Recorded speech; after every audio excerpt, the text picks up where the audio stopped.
Hello and welcome back my dear friends. આજે આપણે વાત કરવાના છીએ ફિમેલ રિપ્રોડક્ટિવ સિસ્ટમ છે એની, બરાબર? એટલે કે માદા પ્રજનન તંત્ર છે એના માટે વાત કરવાના છે.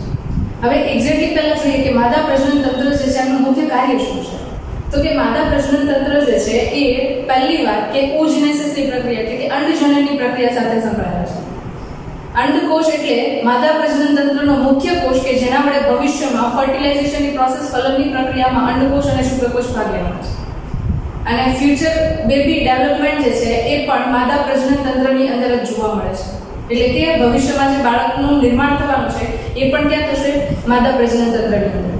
એટલે મુખ્ય હેતુ તો કે પહેલા અંડકોષ જનનની પ્રક્રિયા વડે અંડકોષનું ઉત્પાદન અને ત્યારબાદ બાળકના વિકાસના અલગ અલગ તબક્કાઓ છે એ તમને એની અંદર જોવા મળશે. પહેલા લોકેશન જોઈએ કે અંડપિંડ અને એની સાથે જોડાયેલા સહાયક પ્રજનન અંગો છે એ ક્યાં આગળ આવેલા હોય? તો કે એ જે છે પેલ્વિક રિજિયન છે, લોઅર પેલ્વિક રિજિયન એટલે કે નિતંબ પ્રદેશ છે ત્યાં આગળ ગોઠવાયેલા હોય, અથવા હું કહું કે લોઅર એબ્ડોમિનલ રિજિયન ઉદરીય પ્રદેશ છે ત્યાં આગળ તમને ગોઠવાયેલા જોવા મળશે, બરાબર? અહીંયા આગળ નરની જેમ મેલની અંદર આપણે સ્ક્રોટમ સેક એટલે કે વૃષણકોથળી છે એની અંદર શુક્રપિંડ જોયા હતા એની જેમ અહીંયા આગળ નથી. ફિમેલ જે છે એમની અંદર અંડપિંડ જે છે તમને નિતંબ પ્રદેશની અંદર ઉદરીય વિસ્તાર છે ત્યાં આગળ ગોઠવાયેલા જોવા મળશે, બરાબર? હવે મુખ્ય પ્રજનન અંગ તરીકે અહીંયા જોઈએ તો એ કોણ છે? તો કે ઓવરી એટલે કે અંડપિંડ. આ જે છે મુખ્ય પ્રજનન અંગ છે એટલે કે મેઇન રિપ્રોડક્ટિવ ઓર્ગન, રાઈટ? આના સિવાય તમે જુઓ તો બીજા સહાયક પ્રજનન અંગો પણ આવેલા છે, બરાબર? જેની અંદર તમે ઓવિડક્ટ એટલે ફેલોપિયન ટ્યુબ અથવા તો એને તમે કહેશો અંડવાહિની. એના પછી છે ગર્ભાશય જેને ઇંગ્લિશમાં યુટેરસ કે પછી વોર્મ કહેવાય છે. એના પછી છે સર્વિક્સ એટલે કે ગ્રીવા, બરાબર? અને એના પછી છે વજાઇના એટલે કે યોનિમલ. આટલા ભાગ છે તમે એની અંદર જોવો છો. આના ઉપરાંત એક્સટર્નલ જનનેટરિયા એટલે કે બાહ્ય પ્રજનન અંગો છે એ પણ ત્યાં આગળ હાજર છે. બાહ્ય જનન અંગો છે એ પણ હાજર છે. અને આના સિવાય સહાયક અંગ તરીકે સ્તન ગ્રંથિ એટલે કે મેમરી ગ્લેન્ડ છે એ પણ પ્રેઝન્ટ છે કે જે ફ્યુચરમાં બેબીના વિકાસ માટે પોષણ પૂરું પાડવાના છે, નરિશમેન્ટ પ્રોવાઈડ કરશે, બરાબર? આટલી વસ્તુ જે છે આપણે ફિમેલ રિપ્રોડક્ટિવ સિસ્ટમ છે એની અંદર સ્ટડી કરશું. હવે એની અંદર ખાસ જોઈએ તો અહીંયા અંડપિંડ જે છે એ આપણું મેઇન ઓર્ગન છે કારણ કે અંડકોષ ઉત્પન્ન કરે છે. અંડકોષ જે છે એ તમને ઇન્વર્ટેડ પિયર શેપ દેખાય છે અથવા તો હું કહું આલ્મંડ શેપ છે. બદામ આકારનું તમને અંડપિંડ જોવા મળે છે.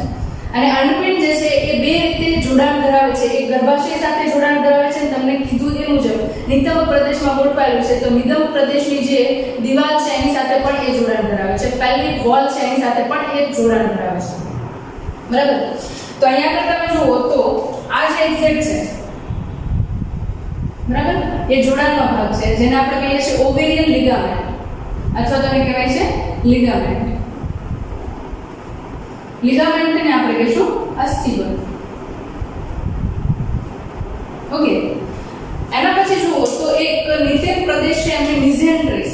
મિઝેન્ટ્રિસ એટલે એવું કે ફોર એક્ઝામ્પલ હું તમને કહું કે પાચન માર્ગ જે છે, બરાબર, પછી પ્રજનન માર્ગ છે, પછી શ્વસન તંત્ર છે, રુધિરાભિસરણ તંત્ર છે, આ બધા છે એક જગ્યાએ ગોઠવાયેલા છે એના ફિક્સ સ્થાન. ક્યારે એવું નથી થતું કે આપણે આ જગ્યાએ દોડીને જઈએ છીએ તો આ ભાગના અંગો છે કે બીજે જતા રહે, આ ભાગના અંગો છે કે બીજે જતા રહે, આવું નથી થતું. મતલબ કે પાતળી સ્નાયુમય સંરચનાઓ વડે એકદમ સિંગલ સરળ પટલ હોય ને એવા પ્રકારની સંરચનાઓ આવેલી છે કે જે આપણા શરીરના અંગો છે ને એકબીજા સાથે જોડેલા રાખે છે, જેને મિઝેન્ટ્રી કહેવાય, બરાબર? તો એવી જ એક મિઝેન્ટ્રી છે એના વડે અંડપિંડ જે છે એ નિતંબની દિવાલ છે, પેલ્વિક વોલ છે એની સાથે ગોઠવાયેલ છે જેને કહેવાય છે મિઝોબેરિયમ. નામ યાદ રહે તો રાખી શકો તમે, બરાબર? એને આપણે નામ આપીએ છીએ મિઝોબેરિયમ.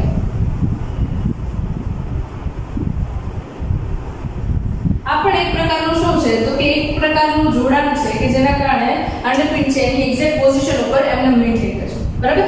એટલે બે રીતે જોડાણ ધરાવે. એક નિતંબ પ્રદેશમાં જોડાણ ધરાવે અને બીજું જે છે ક્યાં તો કે લિગામેન્ટ દ્વારા ગર્ભાશય છે એની સાથે પણ જોડાણ ધરાવે છે. ઓકે, હવે સૌથી પહેલા આપણે અંડપિંડ છે એની સંરચના જોઈએ તો અંડપિંડ જે છે લગભગ તમને 2 થી 4 સેન્ટીમીટર જેટલી લંબાઈ ધરાવતા જોવા મળશે. 1.5 સેન્ટીમીટર જેટલી એની પહોળાઈ મળશે, બરાબર? અને એના ઉપરાંત તમે જાડાઈ જુઓ તો લગભગ 1 સેન્ટીમીટર જેટલી એની જાડાઈ મળશે. ઓકે, હવે જ્યારે આપણે એનો આડછેદ લઈએ છીએ, બરાબર, તો એક્ઝેક્ટલી તમને આ ટાઈપનું સ્ટ્રક્ચર છે તમને આડછેદની અંદર જોવા મળશે, બરાબર? હવે જ્યારે આપણે આડછેદ લઈએ છીએ ત્યારે એને બે ભાગની અંદર વિભાજિત કરી શકીએ.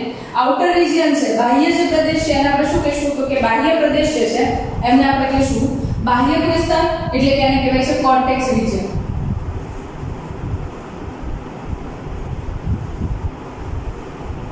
બરાબર. અને એક્ઝેક્ટલી આ જે એરિયા છે એને તમે કહેશો મધ્ય વિસ્તાર એટલે કે મજ્જક પ્રદેશ, જેને કહેશો તમે મેડ્યુલા. ઓકે, હવે નેક્સ્ટ એના પછી વાત કરીએ. આપણને ખબર છે કે અંડપિંડ છે એ પણ એક પ્રકારનું અંગ છે, તો એને પણ પોષણ માટે રુધિર ઉપર આધાર રાખવો પડશે. પોષણના ચયાપચય માટે ઓક્સિજન માટે પણ રુધિર ઉપર આધાર રાખવો પડશે. મતલબ કે ત્યાં આગળ તમને રુધિર વાહિનીઓ તરીકે ધમની અને શિરા એટલે કે આર્ટરી અને વેઇન પણ પ્રેઝન્ટ જોવા મળશે. સાથે સાથે એ એક પ્રકારનું અંગ છે એટલે સંવેદના માટે ત્યાં આગળ તમને ચેતાઓ પણ જોવા મળશે. એટલે ત્રણ અલગ અલગ કલરથી મેં તમને ઇન્ડિકેટ કર્યું છે. રેડ કલર એટલે ધમની, આર્ટરી, બ્લુ કલર એટલે વેઇન એટલે કે શિરા, અને ગ્રીન કલર જે છે એનાથી નર્વ્સ એટલે કે ચેતાઓ છે એ દર્શાવે છે. બરાબર. આ બધું જ તમને અંદરની તરફ દાખલ થતું જોવા મળશે અંડપિંડમાં, કારણ કે એ પણ એક અંગ છે, એને પણ બધી જ સંવેદનાઓ છે એ મગજ સુધી કે મધ્યસ્થ ચેતાતંત્ર છે ત્યાં સુધી પહોંચાડવાની. બરાબર. હવે એક્ઝેક્ટલી એની સંરચના છે એમાં જોઈએ તો અહીંયા આગળ તમને આખું લેયર દેખાય છે, કોષોનું આખું સ્તર દેખાય છે. બરાબર. સેલનું આખું લેયર પ્રેઝન્ટ દેખાય છે. એ સેલનું જે લેયર છે ને એને આપણે કહીએ છીએ જર્મિનલ એપિથેલિયમ એટલે કે જનન અધિચ્છદ. જર્મિનલ એપિથેલિયમ એટલે કે જનન અધિચ્છદ. ઓકે, એક્ઝેક્ટલી અહીંયા આગળ જુઓ તો જનન અધિચ્છદ આપણે જોયું તો શુક્રપિંડ છે એની અંદર શુક્રોત્પાદક નલિકા છે ત્યાં આગળનું સ્તર હતું, અને એ સ્તર જે છે એના વડે શુક્રકોષો ઉત્પન્ન કરવા માટે પ્રાથમિક પ્રકારના કોષોનું સ્ત્રાવ ત્યાંથી નિર્માણ પામતું. બરાબર. પણ એક્ઝેક્ટલી અહીંયા આગળ કહું તો અંડપિંડની અંદર અંડકોષો જે છે એ જ્યારે બાળકી તરીકે માતાના ગર્ભાશયમાં હોય ત્યારે જ ત્યાં અંડપિંડની સંખ્યા છે નક્કી હોય કે આટલા પ્રમાણમાં અંડપિંડ છે કોઈ પણ બાળકી છે એ ભવિષ્યમાં વુમન બને ત્યારે એની અંદર હશે. બરાબર. જો કે એના માટે ડિસ્કશન આપણે વધારે અંડપિંડની અંદર અંડકોષ જનનની પ્રક્રિયા એટલે ઉજનેસિસ થશે ને ત્યારે આપણે એની અંદર ડિસ્કસ કરીશું. બરાબર. તો હાલ પૂરતું તમે એવું યાદ રાખી શકો. હવે બે રીજન આપણે અલગ કર્યા, એક કોર્ટેક્સ એટલે કે બાહ્ય પ્રદેશ અને બીજો આપણે કીધું મજ્જક પ્રદેશ. બરાબર.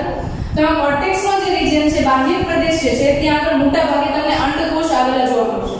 અહીંયા આગળ જેને તમને બ્લુ કલરમાં દેખાડ્યા છે એ શું છે તો કે અંડકોષ એટલે કે ઓવમ છે.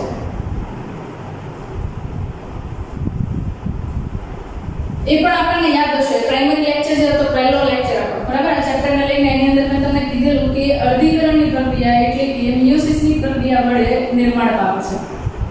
એટલે અહીંયા ઉત્પન્ન થતા ઓવમ જે છે એ પ્લોઇડી કેવી હશે? એમ હશે. એટલે કે એની અંદર 23 જોડીના બદલે માત્ર 23 ક્રોમોસોમ હશે. 23 ક્રોમોસોમ્સ છે ત્યાં આગળ પ્રેઝન્ટ હશે. બરાબર. નેક્સ્ટ એના પછી જોઈએ તો જ્યારે અહીંયા આગળ તમે અંડપિંડની અંદર અંડકોષ જે છે એમનો વિકાસ જુઓ છો તો એની સાથે સાથે એમની ફરતે અમુક કોષોનું આવરણ હોય છે જેમને કહેવાય છે પુટિકીય કોષો. બરાબર. જેમને આપણે કહીએ છીએ પુટિકીય કોષો. એટલે જેમ જેમ અંડકોષો જે છે એમનો વિકાસ આગળ વધતો જાય એમ એમ પુટિકા જે છે એમનો વિકાસ છે એ પણ આગળ વધતો જાય. તો અહીંયા આગળ તમને જે આ એકદમ નાની નાની પુટિકીય સંરચનાઓ જોવા મળે છે એને આપણે કહીશું પ્રાથમિક પુટિકા એટલે કે પ્રાઇમરી ફોલિકલ્સ. બરાબર. નેક્સ્ટ એના પછી તો કે પ્રાઇમરી ફોલિકલ્સ જે છે એ ધીરે ધીરે કરતા વિકાસ પામશે અને એ સેકન્ડરી ફોલિકલ એટલે કે દ્વિતીય પુટિકાની અંદર રૂપાંતરિત થશે. એટલે ત્યાં આગળ કોષોની સંખ્યા છે એની અંદર વધારો થશે. બરાબર. નેક્સ્ટ એ દ્વિતીય પુટિકા છે એ તૃતીય પુટિકાની અંદર રૂપાંતરિત થશે. ફરીથી એના કદની અંદર વધારો થશે અને આ વખતે પાછું ત્યાં આગળ પોલાણ જે છે એનું પ્રમાણ વધશે. બરાબર. અને એ પોલાણ જે છે એને આપણે એન્ટ્રમ કહીએ છીએ જેની અંદર પ્રવાહી હાજર હોય છે જે પાછું આપણે અંડકોષ જનનની પ્રક્રિયા છે એની અંદર આગળ ઉત્પન્ન થશે. બરાબર. તો હવે તમે જુઓ છો કે પુટિકા જે છે એ ધીરે ધીરે કરતા પુખ્ત બનતી જાય છે. બરાબર. જેને મેચ્યોર ફોલિકલ્સ કહીએ છીએ અને મેચ્યોર ફોલિકલ છે એમને આપણે કહેવાય ગ્રાફિયન ફોલિકલ. એટલે અહીંયા આગળ એક્ઝેક્ટલી તમને મોટી પુટિકા હશે, અંડકોષની ફરતે કોષોનું આવરણ હશે અને બંધ જેવી સંરચના વડે એ ગોઠવાયેલી તમને જોવા મળશે. અને આ એની અંદર રહેલું પ્રવાહી એન્ટ્રમ. આવી કંઈક સંરચના સ્વરૂપે તમને પુખ્ત પુટિકા જોવા મળશે. અને પુખ્ત પુટિકા જે છે એમને આપણે નામ આપીએ છીએ ગ્રાફિયન પુટિકા એટલે કે ગ્રાફિયન ફોલિકલ તરીકે ઓળખવામાં આવે છે, જેની અંદર બહુ બધા કોષોનો સમૂહ છે. અને આ કોષો જે છે ચોક્કસ પ્રકારે માદા જાતીય અંતઃસ્ત્રાવનો સ્ત્રાવ કરે છે, જે નામ તમને ઓલરેડી ખબર છે, ઇસ્ટ્રોજન અને પ્રોજેસ્ટેરોન. બરાબર. એના માટે ઓલરેડી લેક્ચર અવેલેબલ છે, તમે ચેપ્ટર નંબર 22 11th ની અંદર જોઈ ગયા કે એન્ડોક્રાઇનોલોજી છે, બરાબર. એની અંદર અંડપિંડ છે એ અંતઃસ્રાવી ગ્રંથિ તરીકે વર્તે છે. કોની અસર હેઠળ અંડપિંડ અંતઃસ્રાવી ગ્રંથિ તરીકે વર્તે છે? યાદ કરી લેશે. હાઇપોથેલેમસ છે એની અંદરથી ગોનેડોટ્રોપિન રિલીઝિંગ હોર્મોન આવે છે. આ ગોનેડોટ્રોપિન રિલીઝિંગ હોર્મોન જે છે એ પિટ્યુટરી છે એના ઉપર અસર કરે છે. પિટ્યુટરી જે છે એની અંદરથી બે અંતઃસ્રાવ આવશે, એકને કહીશું આપણે FSH અને બીજું જે છે એમને કહીશું આપણે LH. FSH અને LH જે છે એમની અસર હેઠળ અહીંયા આગળ ફોલિકલ સ્ટિમ્યુલેટિંગ હોર્મોન, ત્યારે મેં તમને મિનિંગ સમજાવેલો છે. ફોલિકલ એટલે કે પુટિકા સ્ટિમ્યુલેટ કરવું એટલે ઉત્તેજિત કરવું, અને હોર્મોન એટલે અંતઃસ્રાવ. પુટિકાના વિકાસને ઉત્તેજિત કરતો હોય એવા પ્રકારનો અંતઃસ્રાવ એટલે કે ફોલિકલ સ્ટિમ્યુલેટિંગ હોર્મોન, બરાબર. તો FSH અંતઃસ્રાવ જ્યારે આવે છે ત્યારે એક અંડકોષ એની ફરતે પુટિકા છે એનો વિકાસ છે સતત ચાલુ થાય છે, અને FSH ની સાથે જે પુટિકાનો વિકાસ થાય છે એના કારણે તમને વિકાસ પામતી પુટિકા છે એની અંદરથી અંતઃસ્રાવનો સ્રાવ થતો જોવા મળે છે, જેને કહો છો તમે ઇસ્ટ્રોજન, બરાબર. ઓકે, હવે તમને એ પણ યાદ હશે થોડું ઘણું કે ફિમેલ જે છે એમની અંદર રિપ્રોડક્ટિવ સિસ્ટમ છે એ અંડપિંડ અને ગર્ભાશય બંને ઉપર આધાર રાખે છે. અને એમાં ખાસ કરીને જુઓ તો ત્યાં આગળ તમને મેન્સ્ટ્રુઅલ સાયકલ, માસિક ચક્ર જોવા મળે છે, અથવા તો તમે એને ઋતુ ચક્ર કહો છો, બરાબર. તો એ જે પ્રક્રિયા છે એ તમને આ અંતઃસ્રાવ છે એમના કારણે થતી જોવા મળે છે. એટલે FSH છે એ સતત પુટિકાનો વિકાસ જે છે એમને ઉત્તેજિત કરશે. સાથે સાથે તમે જુઓ તો 14મા દિવસે એક્ઝેક્ટલી લ્યુટેનાઇઝિંગ હોર્મોન જે છે એનું પ્રમાણ વધી જશે. એટલે અહીંયા આગળ તમને જે ગ્રાફિયન ફોલિકલ કીધી મેં, ગ્રાફિયન પુટિકા, એમાંથી તમને અંડકોષ જે છે એ અંડપિંડનો એ ભાગ છે એ તૂટશે, અને એમાંથી અંડકોષ છે એ કેટલાક પુટિકીય કોષો સાથે બહાર નીકળશે.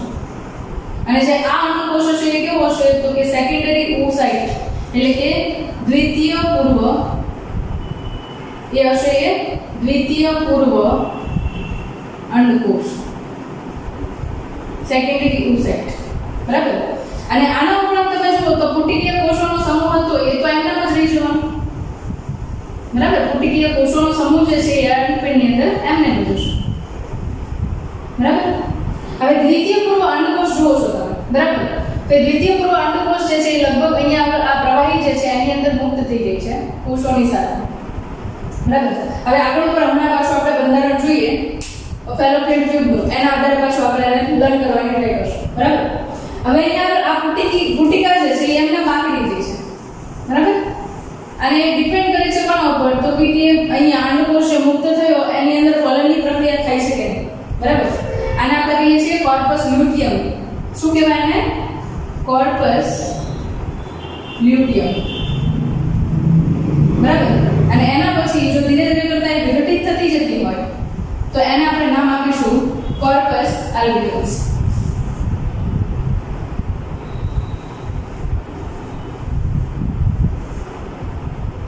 આલ્બિકન્સ, બરાબર. આ રીતે તમને બાહ્યક વિસ્તાર જે છે એની અંદર ક્રમશઃ પુટિકીય ચેન્જીસ જોવા મળે છે, જ્યારે મજ્જક વિસ્તાર છે એની અંદર સંયોજક પેશી આવી કરશે, કનેક્ટિવ ટિશ્યુ, બરાબર. આવા કંઈક પ્રકારનું બંધારણ તમને અંડપિંડનું જોવા મળે છે. અને અહીંયા આગળ LH જે છે લ્યુટેનાઇઝિંગ હોર્મોન જે છે એ ગ્રાફિયન પુટિકાને તૂટવાની પ્રક્રિયા છે એને ઉત્તેજિત કરે છે. ને ગ્રાફિયન પુટિકા તૂટે એટલે એની અંદરથી અંડકોષ મુક્ત થાય છે, જેને ઓવ્યુલેશન એટલે કે અંડપાતની પ્રક્રિયા કહેવાય છે.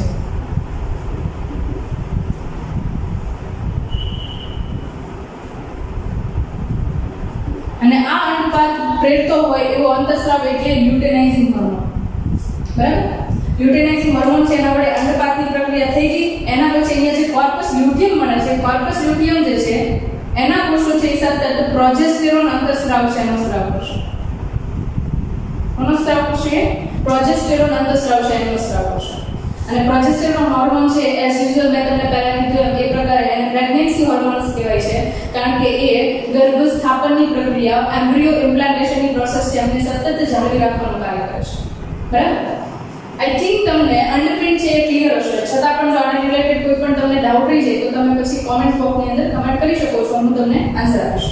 હવે આગળ સ્ટ્રક્ચરને લર્ન કરીએ તો અંડપિંડ છે એના માટેની ડિટેલ ઇન્ટ્રોડક્શન આપણે લઈ લીધું. હવે જોવાનું છે કે બાકીના ભાગો છે એ કેવી રીતે ભાગ ભજવે છે. તો બાકીના ભાગો છે એની અંદર આપણે જોઈએ તો આ જે છે આપણી પાસે છે અંડવાહિનીનો ભાગ છે. એમાં અંડવાહિની જે છે એમાં સૌથી પહેલા જે તમને આ એરિયા દેખાય છે, બરાબર, એ એરિયાને આપણે નામ આપીશું ઇન્ફન્ટિબ્યુલમ. શું કહેશું આપણે એને? ઇન્ફન્ટિબ્યુલમ. ઇન્ફન્ટિબ્યુલમ એટલે એને ગુજરાતીમાં કહેશું આપણે અંડવાહિની નિવાબ. એને કહેશું આપણે અંડવાહિની નિવાબ. હવે અંડવાહિની નિવાબ જે છે ને એના ઉપર તમને પ્રવર્ધો દેખાય છે. એ પ્રવર્ધો છે એને આપણે કહીએ છીએ ફિબ્રી અથવા તો ફિબ્રી. આ ફિબ્રી જે છે એ શું છે તો કે એ આંગળી જેવા પ્રવર્ધો છે, કોષોને બનેલી સંરચના છે. હવે ફોર એક્ઝામ્પલ આ જે છે અંડપિંડ છે અને આ જે છે ફિબ્રી છે. તમે એક વસ્તુ માર્ક કરી હોય તો અહીંયા આગળ શું થયું તો કે એક્ઝેક્ટલી 14th ડે આવે છે જ્યારે સાયકલની અંદર, ત્યારે લ્યુટેનાઇઝિંગ હોર્મોન જે છે એનું પ્રમાણ એકદમ વધી જાય છે. અને લ્યુટેનાઇઝિંગ હોર્મોન જે છે એમની મોડ ઓફ એક્શન ક્યાં છે એક્ઝેક્ટલી તો કે એ અસર જે છે તમને ફિબ્રી છે એના ઉપર જોવા મળે છે, એટલે કે અંડવાહિની નિવાબ જે છે એના ઉપર જોવા મળે છે. હવે ધારો કે આ અંડપિંડ છે. હવે પુટિકા છે એની અંદર વિકાસ થઈ ગયો છે, પુટિકા છે એ સાઈઝમાં વધી ગઈ છે. પુટિકા જેવી સાઈઝમાં વધશે એટલે એ ભાગ છે અંડપિંડ ઉપર ઉપસીને આવશે, એટલે તમને એ આ ભાગ છે એ આટલો એરિયા જે છે એકદમ ઉપસી ગયેલો મળશે, કારણ કે ત્યાં આગળ પુટિકાનો વિકાસ થયો છે અને એ ભાગ છે એકદમ ફૂલી ગયો છે. હવે ફૂલેલો ભાગ છે આ રીતે બહાર આવે છે. જેવું લ્યુટેનાઇઝિંગ હોર્મોન છે એનું પ્રમાણ વધે છે એટલે ડાયરેક્ટલી ફિબ્રી છે એના ઉપર અસર કરે છે અને ફિબ્રી જે છે એ સતત આવી રીતે સંકોચન અને ઘર્ષણની પ્રક્રિયા કરશે અંડપિંડ છે એનો, જેના કારણે અહીંયા આગળ રહેલું ઉપરનું પાતળું જે સ્તર છે એ બ્રેક થાય છે. એ જ્યારે બ્રેક થાય ત્યારે એ પુટિકા જે છે ગ્રાફિયન પુટિકા છે એ ધીરે ધીરે કરતા અંડકોષને ત્યાંથી મુક્ત કરી દેશે, બરાબર. તો એક્ઝેક્ટલી લ્યુટેનાઇઝિંગ હોર્મોન જે છે એનો આ પ્રકારે એક ફંક્શન જોવા મળે છે. એટલે ફિબ્રી જે છે એનું મુખ્ય કાર્ય શું છે તો કે અંડપાતની પ્રક્રિયા જે છે એની અંદર મદદ કરે. બીજી વસ્તુ અહીંયા આગળ અંડપાતની પ્રક્રિયા થઈ એટલે ફિબ્રી જે છે એ સતત હલનચલન કરે છે, મૂવમેન્ટ આપે છે, જેના કારણે એ જે અંડકોષ જે છે ઓવમ જે છે એ ડાયરેક્ટલી ફિબ્રી થ્રુ અંડવાહિની જે છે ઓવિડક્ટ છે એની અંદર દાખલ થઈ જશે, બરાબર. એટલે આ પ્રકારની એક સંરચના છે જે અંતસ્ત્રાવ વડે કંટ્રોલ થાય છે. એટલે ઇન્ફન્ટિબ્યુલમ છે એનું મેઇન ફંક્શન શું છે તો કે એ અંડપાતની પ્રક્રિયામાં મદદ કરશે અને આના ઉપરાંત અંડકોષ જે છે એમને ચોક્કસ દિશા આપશે કે અંડવાહિનીની અંદર છે, બરાબર છે. તો ઇન્ફન્ટિબ્યુલમ એટલે કે અંડવાહિની નિવાબ જે છે આ પ્રકારે ફંક્શન કરે છે. બીજી વસ્તુ એના પછીનો જે પાર્ટ આપે છે એને આપણે કહીએ છીએ એમ્ફ્યુલા એટલે કે તુંબિકા પ્રદેશ.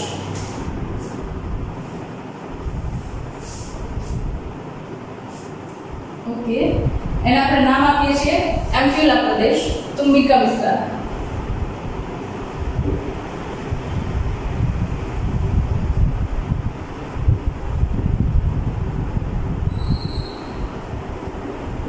ઓકે, તુંબિકા છે ફરીથી આગળ ઉપર રસ્તો જ આપશે, માર્ગ જ આપશે કોના માટે તો કે અંડકોષને પસાર થવા માટે.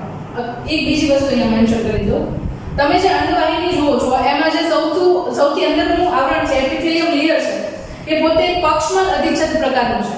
હવે તમને યાદ હોય તો અંડપિંડ જે છે અંડકોષ જે છે એ ઇમોર્ટલ છે, એટલે કે એક જગ્યાએથી બીજી ઇમોર્ટલ તો નહીં કહીએ પણ ઇમૂવેબલ છે, બરાબર. એટલે કે એક જગ્યાએથી બીજી જગ્યાએ ટ્રાન્સફર થઈ શકતું નથી, પોતાની જાતે ટ્રાન્સફર નહીં થાય, કારણ કે એની અંદર કોઈ એવી ટેલ કે પછી પક્ષમો જેવી સંરચના અંડપિંડમાં નથી. તો અંડવાહિની જે છે એની અંદર આવેલા સ્નાયુ જે છે એ સતત પેરિસ્ટાલ્સિક મૂવમેન્ટ આપશે અને બીજી વસ્તુ ત્યાં આગળ પક્ષમો હાજર છે, સિલિયા પ્રેઝન્ટ છે, સિલિએટેડ એપિથેલિયમ છે, બરાબર. તો એ સિલિયા જે છે મૂવમેન્ટ કરશે અને અંડકોષ જે અહીંયા આગળ દાખલ થયો છે એને આગળ પર મૂવમેન્ટ કરવા માટે હેલ્પફુલ કરશે, બરાબર. હવે એમ્ફ્યુલાનો જે ભાગ છે તુંબિકાનો જે વિસ્તાર છે ને એ એક્ઝેક્ટલી તમને કહું ને તો આટલો એરિયા જે છે એ તુંબિકાનો વિસ્તાર કહેવાશે. જો અહીંયા આગળ અંડકોષ હોય અને બાય ચાન્સ શુક્રકોષ છે ટ્રાવેલ કરીને ત્યાં સુધી પહોંચી જાય છે, બરાબર, તો ફલનની પ્રક્રિયા છે થઈ શકશે અને ફલિતાંડ મળશે, બરાબર. અંડવાહિનીમાંથી બહાર નીકળી ગયા પછી મોટા ભાગે ચાન્સીસ નથી કે અંડકોષ સાથે શુક્રકોષના ફલનની પ્રક્રિયા થાય, બરાબર. નેક્સ્ટ આગળ વાત કરીએ એમ્ફ્યુલા પછીનો જે ભાગ છે એને આપણે કહીએ છીએ ઇસ્થમસ.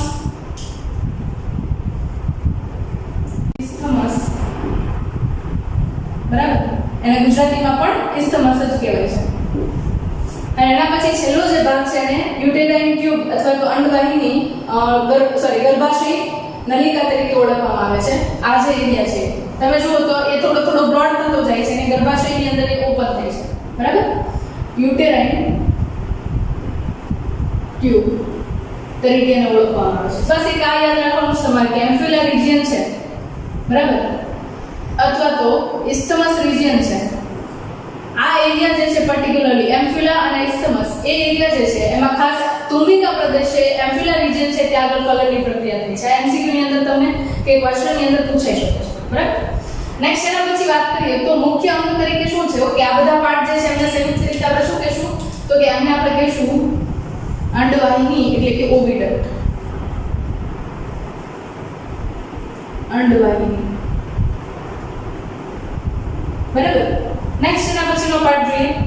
એના પછી જે માતા પ્રજનન તંત્રની અંદર આવે છે એને આપણે કહીએ છીએ ગર્ભાશય. સૌથી વધારે ઇમ્પોર્ટન્ટ હોય એવો પાર્ટ. અને આ પાર્ટ જે છે એમની અંદર બાળકના વિકાસની પ્રક્રિયા થાય છે, ગર્ભ સ્થાપનની પ્રક્રિયા થાય છે. બરાબર. ગર્ભાશય શું તો એને ત્રણ પ્રદેશની અંદર વહેંચી શકે. સૌથી ઉપરનો ભાગ, બરાબર, એના પછી બોડી અને નીચેની તરફ ગર્ભાશયની ગ્રીવા એટલે કે સર્વિસ. આ ત્રણ ભાગની અંદર એને વહેંચી શકાય. બરાબર. આને આપણે કહીશું બોડી. બરાબર. આ જે રિજિયન છે એક્ઝેક્ટલી મને આ રીતે લખવું જોઈએ. ફંડસ,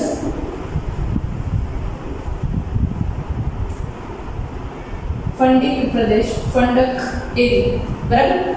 એના પછી બીજો જે એરિયા છે એને આપણે કહીએ છીએ બોડી. એટલે મુખ્યત્વે દેહ છે ગર્ભાશય. અને એના પછી ત્રીજો જે ભાગ આવે છે એને આપણે કહીએ છીએ સર્વિક્સ એટલે કે ગ્રીવા પ્રદેશ. બરાબર. આ ત્રણ એરિયા જે છે એ ભેગા મળીને શું કરશે તો કે એક ગર્ભાશય છે એના માટે આપણને માહિતી આપે છે. યુટેરસ છે એના માટે.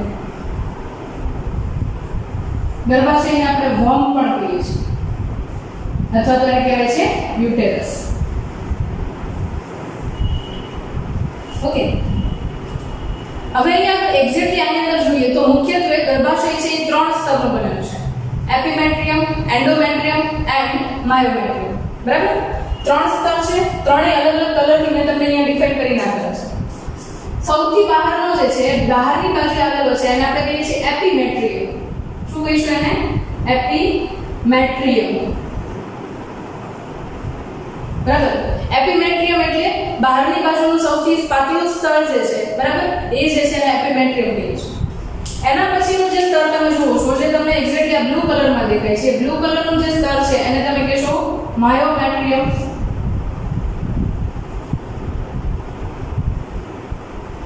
એટલે કે મધ્ય સ્તર, મધ્ય ગર્ભ સ્તર, મધ્ય સ્તર.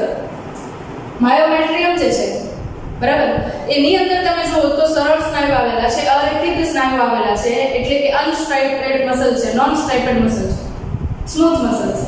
અને આનું કાર્ય શું છે તો કે આપણને ખબર છે કે પ્રસૂતિની પ્રક્રિયા દરમિયાન એ સ્નાયુ છે સતત સંકોચનની પ્રક્રિયા કરશે, રિલેક્સ થશે અને એના કારણે બાળકના જન્મની પ્રક્રિયા છે આગળ થશે. બરાબર. અને ત્રીજો અને સૌથી અગત્યનો પાર્ટ, બરાબર, જે તમને રેડ કલરથી ઇન્ડિકેટ કરેલો છે એ જે છે એને કહે છે એન્ડોમેટ્રિયમ અંતઃસ્તર.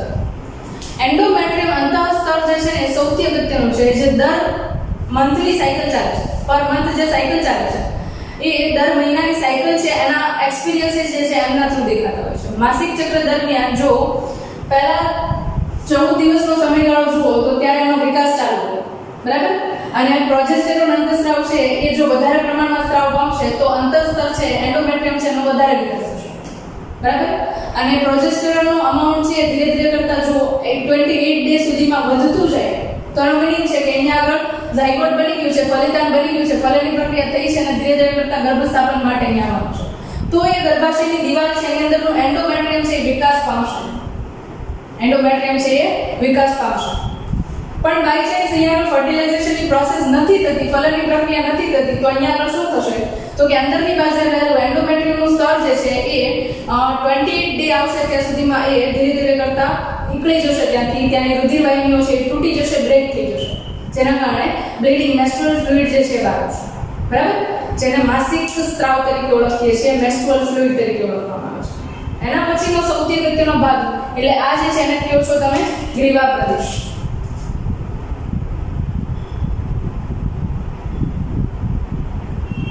બરાબર, આ જે એરિયા છે એને શું કહીએ છીએ આપણે? ગ્રીવા પ્રદેશ, જે તમને ઓલરેડી મેં અહીંયા આગળ ઇન્ડિકેટ કરી નાખ્યું છે. ગ્રીવા પ્રદેશ જે છે એમનો જે એરિયા છે એને ગ્રીવા નાળ એટલે કે સર્વાઇકલ કેનાલ કહેવાય છે. સર્વાઇકલ કેનાલ જે છે આગળ ઉપર વજાઇના એટલે કે યોની માર્ગ છે એની અંદર ઉતરે છે. એટલે અહીંયા આગળ આ જે છે કયો થયો તો કે ગ્રીવા એટલે કે સર્વિક્સનો પ્રદેશ થયો, અને આ જે છે એ યોની માર્ગ એટલે કે વજાઇના. બરાબર, હવે આ બંને જે છે એ પર્ટિક્યુલરલી ફંક્શન કરે છે ક્યારે? તો કે એને બર્થ કેનાલ તરીકે ઓળખવામાં આવે છે, જન્મનાળ. બરાબર, યાદ રાખજો, આવા ક્વેશ્ચન તમને પૂછાઈ શકે. બર્થ કેનાલ, બર્થ કેનાલ એટલે શું? તો કે બર્થ કેનાલ એટલે બીજું કાંઈ નહીં, જન્મનાળી તરીકે ઓળખવામાં આવે છે. બાળક છે એ અહીંયાથી નીચેની તરફ આવશે, અહીંયા સર્વાઇકલ કેનાલ અને યોની માર્ગ છે એ બંનેની અંદરથી પસાર થશે, જેના કારણે બાળકના જન્મની બર્થ પ્રોસેસ છે એ થતી હોય છે, એને આપણે કહીએ છીએ કમ્બાઇન્ડલી બર્થ કેનાલ. બીજું યોની માર્ગ છે એ રિપ્રોડક્ટિવ સિસ્ટમની અંદર કોઇટસ થાય છે, બરાબર, સમાગમની પ્રક્રિયા થાય છે, ત્યારે પણ પ્રજનન કોષો છે સિમેન જે છે એને નર વડે સ્ત્રાવ કરવા માટે પણ ઉપયોગી બને છે. બરાબર, યોની માર્ગ છે એની સૌથી બહારની બાજુ જુઓ તો યોની માર્ગનો ઓપનિંગ આવે છે. બરાબર, એટલે કે વજાઇનલ ઓરિફિસ ત્યાં પર તમને જોવા મળશે, અને વજાઇનલ ઓરિફિસ છે ત્યાં પર તમને પટલની સંરચના જોવા મળે છે, જેને કહેવાય છે હાઇલમ. બરાબર, અને એ જે છે એક પ્રકારનું બાહ્ય જનનાંગ છે, જે પાછા આપણે નેક્સ્ટ લેક્ચરની અંદર સ્ટડી કરીશું, ત્યાર પછી હું તમને ડિટેલ ઇન્ફોર્મેશન એના માટે પણ આપીશ. ઓકે, તો આજે આપણે ઇન્ફોર્મેશન લીધી છે એના માટે છે તો કે આ ઇન્ફોર્મેશન જે છે એ તમે reproductive system, female reproductive system છે એના માટે સ્ટડી કરી છે. હજી પણ આ ચેપ્ટર છે અને આગળના લેક્ચર તમે સ્ટડી કરશો એટલે આઈ થિંક તમારો બધો જ કોન્સેપ્ટ છે reproductive system, female reproductive system છે એને લઈને એ તમને ક્લિયર થઈ જશે. બરાબર, છતાં પણ તમને જો આમાં કંઈ ન સમજાણું હોય કે ટોપિકમાં કંઈ ડાઉટ રહી જાય તો તમે કમેન્ટ્સ બોક્સની અંદર કમેન્ટ કરી શકો છો. ટ્રાય કરીશ કે તમારા કમેન્ટ્સના